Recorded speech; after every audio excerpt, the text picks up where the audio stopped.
Welcome back to my YouTube channel. मेरा नाम है अंकिता शर्मा और मैं आ गई हूँ एक और नए वीडियो के साथ। आज मैं डिस्कस करने वाली हूँ safe abortion laws in India versus America. जो लीगल स्टेटस है अबॉर्शन के लिए वो इंडिया में क्या है और अमेरिका में क्या है, कितनी फ्रीडम है लोगों को, कितनी लिबर्टी है कि वो अबॉर्शन करा सकते हैं, इसके बारे में थोड़ा सा डिस्कस करेंगे।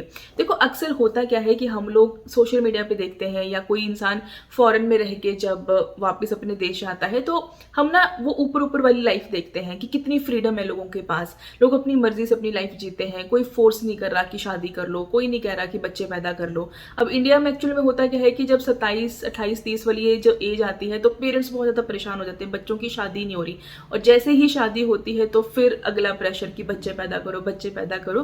तो हम लोगों को लगता है कि हमें पुश किया जा रहा है, जैसे सोसाइटी चलती है वैसे ही चलो। तो हम लोग ना बहुत अट्रैक्ट होते हैं फॉरेन की लाइफ से कि बढ़िया है ना, वहां पे बच्चों को कोई कुछ नहीं कहता, ऐसा ही होना चाहिए, फ्रीडम ऐसी ही होनी चाहिए। हालांकि हमें भी ऐसा नहीं है कि हमारे लॉज हमें बोलते हैं कि तुम इस टाइम पे शादी कर लो या इस टाइम पे तुम बच्चे पैदा कर लो। वो तो चलो हमारी सोसाइटी ऐसी है कि हम लोग वो उस वे में चलते आ रहे हैं। लेकिन ये जो सारी चीजें सोशल मीडिया पे हम देखते हैं या कोई आपको बताता है आकर, वो सिर्फ ऊपर ऊपर वाली चीजें होती हैं, कोई बहुत डीप वाली बातें नहीं करता। आपका हेल्थ सिस्टम कैसा है या आपको राइट्स, बाकी जैसे अबॉर्शन की अगर हम बात करें तो कैसे, क्योंकि अबॉर्शन के बारे में कौन बात कर रहा है जनरली, या फिर किसको इतना कंसर्न है कि वो आपको बताएगा कि हाँ अबॉर्शन कर सकते हैं नहीं कर सकते हैं। वो जनरल सी बात करता है कि लाइफ कैसी है, लाइफ स्टाइल कैसा है, ठीक है। लेकिन मुझे ऐसा लगता है ना कि हर कंट्री के अपने प्रो एंड कॉन्स होते हैं। कुछ चीजें हमारी कंट्री में अच्छी हैं, हो सकता है कुछ चीजें उनकी कंट्री में अच्छी हों। कुछ लॉज हमारी कंट्री के बहुत अच्छे हैं, हो सकता है कुछ लॉज उनकी कंट्री के अच्छे हों। लेकिन इसका मतलब ये नहीं होता कि हमारे माइंड में जो चीज एक्चुअल में डाली जाती है, चाहे वो आप सोशल मीडिया के थ्रू देख लो या फिर आप कोई पर्सन आएगा उसकी बातों से सुन लो, कि हम लोग तो ऐसी कंडीशन में रह रहे हैं कि हम कहीं स्टैंड ही नहीं करते। मुझे ऐसा लगता है कि हाँ, कहीं ना कहीं चीजें होती हैं, कमियां अगर हमारी कंट्री में होंगी तो दूसरी कंट्री में भी कमियां होती हैं। तो जो चीजें हमारी कंट्री की अच्छी हैं उन्हें हमें एटलीस्ट अप्रिशिएट भी करना चाहिए। जरूरी नहीं है कि हर दिन उठे और हम क्रिटिसाइज करना शुरू कर दें कि हमारे तो लॉज ही नहीं अच्छे, हमारा तो ये नहीं है वो नहीं है। तो पर्टिकुलरली आज मैं बात करूंगी अबॉर्शन लॉज को लेकर। तो चलिए बिना किसी देरी के आज का वीडियो शुरू करती हूँ। तो सबसे पहले लीगल स्टेटस की बात करेंगे दोनों ही कंट्रीज की। इंडिया में लीगल है या इलीगल है, यूएस में लीगल है या इलीगल है। सबसे पहले इंडिया की बात करते हैं। तो इंडिया में भी अबॉर्शन 1971 से पहले तो इलीगल ही होता था। इनफैक्ट आईपीसी में पनिशमेंट्स भी बताई गई थी। लेकिन 1971 में एक लॉ पास होता है जिसका नाम है medical termination of pregnancy act 1971, जिसमें कि ये राइट दिया गया कि एक औरत जो है वो प्रेगनेंसी को टर्मिनेट कर सकती है, और उसके लिए एक पर्टिकुलर टाइम पीरियड रखा गया कि जिसके अंदर वो जो प्रेगनेंसी है उसको टर्मिनेट कर सकती है। अब जो मेन रीजन था इस एक्ट को बनाने का, इस लॉ को लाने का, वो था एक सेफ अबॉर्शन ऑप्शन देना। क्योंकि होता क्या है ना कि जब किसी को अपनी प्रेगनेंसी नहीं चाहिए तो औरतें क्या करती थी, अब हॉस्पिटल में तो नहीं होगा क्योंकि वो चीज इलीगल है, ठीक है। तो हॉस्पिटल में नहीं करेंगे तो क्या होगा, वो अपने घर पे ही ट्राई करेगी। प्रेगनेंसी नहीं चाहिए तो कुछ ना कुछ ऐसा ट्राई करेगी कि बच्चा चला जाए। अब उससे होता क्या है कि उसकी जो खुद की हेल्थ है उस पर इफेक्ट पड़ता है और इसके अलावा उसकी जान तक जाने का खतरा होता है। लेकिन औरतें वो चीजें करती थी, वो चीज का रिस्क उठा लेती थी कि कोई बात नहीं, लेकिन प्रेगनेंसी नहीं चाहिए तो वो कुछ ना कुछ ऐसा कर लेती थी। किसी ने बता दिया ये खा लो, वो खा लिया, किसी ने बोला ऐसा करो तो प्रेगनेंसी चली जाएगी। वो सारी चीजें घर पे होती थी और जिसकी वजह से जो एक लेडी है उसकी जान को खतरा होता था, उसकी खुद की लाइफ जो है वो रिस्क में होती थी और औरतों की जान जाती भी थी इस वजह से। तो इसीलिए ये बहुत जरूरी था कि औरतों को एक ऑप्शन दिया जाए कि अगर उनको प्रेगनेंसी नहीं चाहिए तो उनको एक सेफ तरीका दिया जाए कि भाई हॉस्पिटल जाओ। उनको एक टाइम पीरियड दिया गया, ठीक है, वो बताया गया एक्ट में कि आपको इतने वीक्स की जब आपकी प्रेगनेंसी होगी इसके अंदर अंदर आप अबॉर्शन करा सकते हो। तो बोलने का मतलब ये है कि 1971 में ही एक तरह से जो अबॉर्शन है उसको लीगल कर दिया गया। अब जो औरतें हैं उनके पास ये ऑप्शन है कि वो हॉस्पिटल जाकर मेडिकल प्रैक्टिशनर, डॉक्टर की हेल्प से जो है वो प्रेगनेंसी को अबॉर्ट कर पाए, ताकि जो उनकी लाइफ है वो रिस्क में ना आए। कोई कॉम्प्लिकेशन जो डॉक्टर बता सकता है, अबॉर्शन किया भी जाएगा या नहीं किया जाएगा डॉक्टर बता सकता है। तो उस हिसाब से वो अपना डिसीजन लेके अगर प्रेगनेंसी रखनी है तो रखे, नहीं रखनी है तो वो अबॉर्ट कर सकती है। अब बात करते हैं कि अमेरिका में लीगल स्टेटस क्या है अबॉर्शन को लेकर। तो देखो, अमेरिका में भी 1973 तक तो अबॉर्शन कंप्लीटली इलीगल था और ऑलमोस्ट सारी ही स्टेट्स में जो है वो बैन था, लेकिन कुछ स्टेट्स में कुछ वीक्स का जो है वो टाइम पीरियड ऑलरेडी चल रहा था कि इतने वीक तक की जो प्रेगनेंसी है वो अबॉर्ट कराई जा सकती है। लेकिन ऑलमोस्ट और बाकी जो स्टेट्स हैं वो कंप्लीट बैन लगाती थी कि अबॉर्शन नहीं कर सकते, वो इलीगल ही चल रहा था। लेकिन 1973 में एक सुप्रीम कोर्ट की जजमेंट आती है वर्सेस वेड, जो कि ये स्टैब्लिश करती है कि ये जो अबॉर्शन है वो एक औरत का कॉन्स्टिट्यूशनल राइट है, उसकी राइट टू प्राइवेसी में उसको स्टैब्लिश करते हैं। और जिसकी वजह से क्या होता है कि पूरा नेशन वाइड जो स्टेट्स हैं उनको अपने जो रूल्स हैं उसमें चेंजेस करने पड़ते हैं, और जो कंप्लीट बैन वाली स्टेट्स थी उनको थोड़े बहुत जो है उसमें चेंजेस डालने पड़ते हैं कि एटलीस्ट इतने वीक्स तक की जो प्रेगनेंसी है वो अबॉर्ट की जा सकती है। मतलब कंप्लीटली बैन नहीं कर सकते, कुछ आपको अपने रूल्स में चेंजेस करके कुछ वीक्स का टाइम पीरियड देना पड़ेगा कि अगर इतने टाइम के अंदर अंदर प्रेगनेंसी अबॉर्ट करते हैं तो वो लीगल होनी चाहिए। उससे क्या होगा कि एक सेफ अबॉर्शन का ऑप्शन जो है वो औरतों के पास रहेगा। और अमेरिका में तो सबसे बड़ी बात यह है कि वहां पे तो आप ऐसा नहीं है कि हाँ चले गए डॉक्टर के पास और आपने बोला कि हाँ अबॉर्ट करना है। वहां पे तो सबसे बड़ी बात है कि पहले आप ऐसे ट्रीटमेंट करा ही नहीं सकते, आपको इंश्योरेंस भी लेनी पड़ती है, और इंश्योरेंस में ही वो चीज़ अगर कवर नहीं होगी तब तो आप अबॉर्शन कराना भूल ही जाओ, मतलब वो इतना एक्सपेंसिव आपको पड़ेगा। और डॉक्टर जो है वो करेंगे ही नहीं, क्योंकि अगर वो इलीगल है तो वो उस चीज़ का रिस्क नहीं ले सकते कि उनके लाइसेंस कैंसिल हो जाए। और इसके अलावा जैसे पिल्स होता है हमारे इंडिया में, जाओ मेडिकल स्टोर में पिल ले लो खा लो, है ना, हो गया। अब अमेरिका में ऐसा भी नहीं होता, वहां पे आपको डॉक्टर से पहले लिखवाना ही पड़ेगा, और जो डॉक्टर लिखता है वो डायरेक्टली मेडिकल स्टोर में जाती है प्रिस्क्रिप्शन, और वहां से आपको आपकी दवाई मिलती है।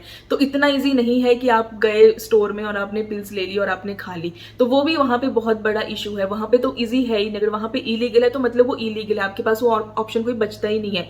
और इसके अलावा अगर वो इलीगल है तो आप ना तो वो चीज़ आपकी इंश्योरेंस में कवर होगी और ना ही कोई डॉक्टर करने को रेडी होगा। तो अगर वहां पे बैन था तो फिर वहां पे बैन ही था। इसीलिए जो सुप्रीम कोर्ट है उसने अपनी इस जजमेंट में 1973 में इस चीज़ को ये कहा कि भाई जो रूल्स हैं उनको थोड़ा बहुत चेंज करके कंप्लीट बैन नहीं लगा सकते, थोड़े बहुत आपके जो रूल्स हैं वो वीक्स के हिसाब से आप उसमें चेंजेस आपको करने पड़ेंगे। तो क्या वो कॉन्स्टिट्यूशनल राइट बन गया तो हर स्टेट को उसमें चेंजेस करने पड़े।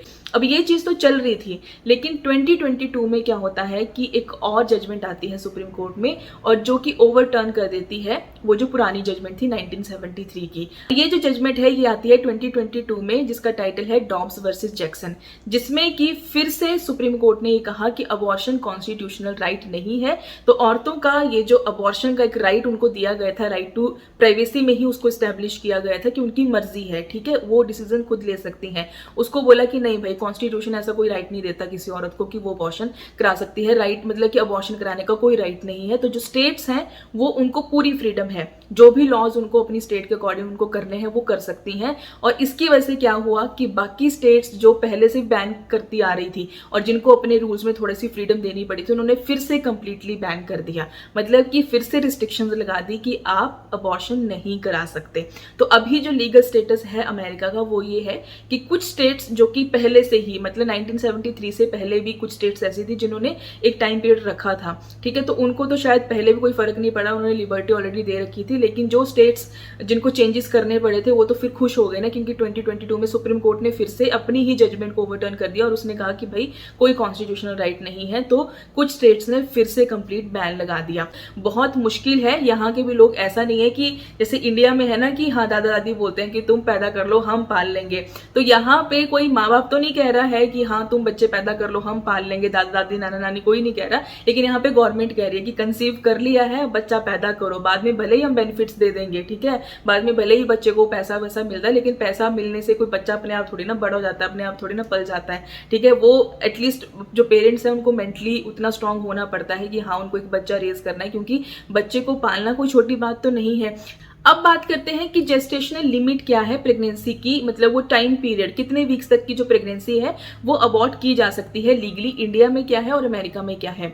तो जो इंडिया में लिमिट है, अब हमारे पास तो एक ही एक्ट है, तो हमारा एक्ट ये कहता था 1971 वाला कि 20 वीक्स तक की जो प्रेगनेंसी है वो अबॉर्ट की जा सकती है, सबके लिए था वो, ठीक है। उसमें ये चीज मेंशन थी कि जो 12 वीक्स तक की प्रेगनेंसी है उसके लिए एक डॉक्टर के अप्रूवल की जरूरत है 12 वीक्स तक की, ठीक है। वो तो इनिशियल मतलब कि शुरू के ही 2-3 महीने वाली बात है कि वहां पे पे एक डॉक्टर के अप्रूवल से आप अपना अबॉर्शन करा सकते हो। और उसके बाद था कि अगर 12 से लेके 20 वीक्स तक की, मतलब 12 to 20 वीक्स तक की जो प्रेगनेंसी है, 2 डॉक्टर्स के अप्रूवल की जरूरत थी। लेकिन जो 2021 की अमेंडमेंट्स हैं हमारे एक्ट में, उसमें मेंशन किया है कि 24 वीक्स तक की जो प्रेगनेंसी है उसको टर्मिनेट किया जा सकता है, ठीक है। लेकिन उसमें जैसे कुछ स्पेशल सर्कमस्टांसेस होते हैं वो मेंशन किए हैं, और वो स्पेशल सर्कमस्टांसेस जैसे किसी के साथ रेप हुआ था तब बच्चा, मतलब तब प्रेगनेंसी ठहर गई।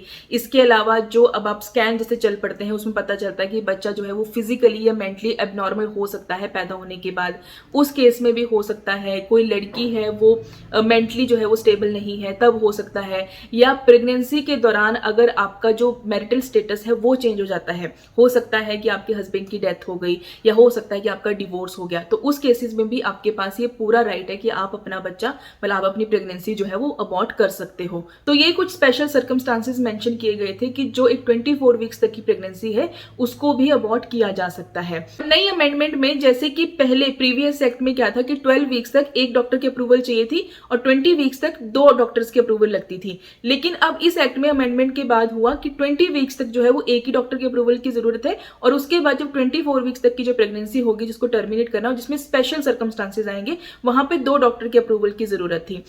तो बेसिकली जो चीजें हमारे प्रीवियस एक्ट में मिसिंग थी उन चीजों को कवर किया गया इस नई अमेंडमेंट के साथ।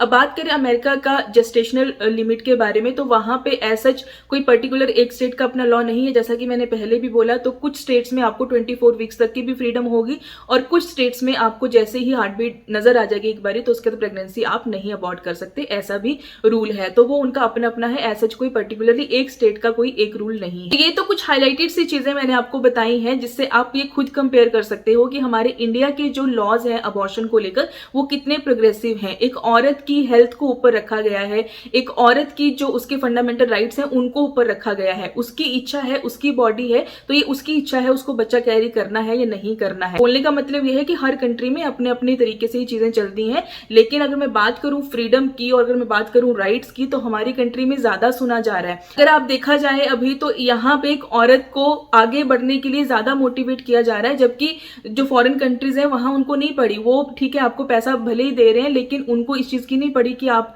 बच्चा पैदा करना चाहते हो या नहीं करना चाहते हो। लेकिन उतनी फ्रीडम हमारी कंट्री में दी जा रही है। अब देखो इसका रीजन कुछ भी हो सकता है। हमारी कंट्री में पॉपुलेशन ज्यादा है, जो अमेरिका है वहां पे पॉपुलेशन कम है, ये भी रीजन हो सकता है बैन करने का। लेकिन फिर भी अगर इंडिविजुअल के हिसाब से सोचा जाए तो स्पेसिफिक लॉ है अबॉर्शन को लेकर। हमारे बारे में पहले सोच रहे हैं, हमारी लिबर्टी के बारे में, हमारे जो राइट्स हैं उनके बारे में पहले सोच रहे हैं। हमें बच्चा पैदा करना है नहीं करना है वो हमें चॉइस दे रहे हैं। जबकि अमेरिका जैसी कंट्री में भी जिनकी लाइफ को देख के हम अट्रैक्ट होते हैं, वहां पे भी उन औरतों को उतनी फ्रीडम नहीं है।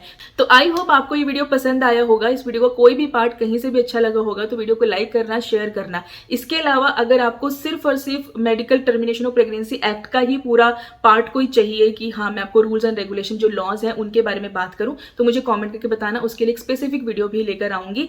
अब मिलती हूं आपसे नेक्स्ट वीडियो में नए टॉपिक के साथ, और आज के लिए बाय बाय।